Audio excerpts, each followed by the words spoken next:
Échangeur d'AONG, l'un des principaux passages entre Libreville et la commune sud d'Ovendo. Aucun nombre de camions de livraison d'eau, signe du respect de la mesure adossée au stress hydrique, devenu intenable pour le ministère de l'Accès universel à l'eau et à l'énergie.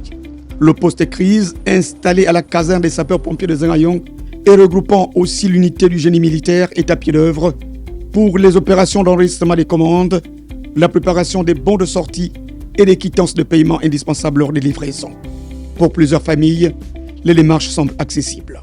Dès qu'on a appris que les services vont envoyer de l'eau dans les quartiers, voilà, on a appelé les numéros et les gens ils ont reçu notre appel. Maintenant, ils sont venus, je suis venu avec eux, on est venu à la maison, on nous a livré de l'eau.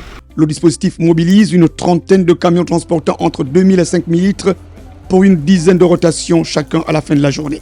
Le génie militaire mobilise pour les grands axes des camions citernes livrant entre 30 000 et 50 000 litres. Seulement, l'ampleur des demandes et la difficulté d'accéder au numéro vert 18 a poussé les usagers de certains quartiers vers des pratiques discutables, avec d'autres conséquences, notamment la perte d'eau. Les gens de la SCG ont nous placé les compteurs. Quand ils placent ça, c'est fini. Ils ont dit qu'il n'y a pas l'eau dans les stèles. Voilà, on a quand même réussi à avoir une stèle que tout le monde, je peux dire que c'est tout le quartier qui se ravitaille ici là. Une partie de l'eau recueillie à ce point improvisé est vendue, notamment aux personnes âgées. Par ailleurs, certains livreurs disposant d'un agrément se disent victimes collatérales d'une mesure qui devait viser en priorité les opérateurs du secteur informel.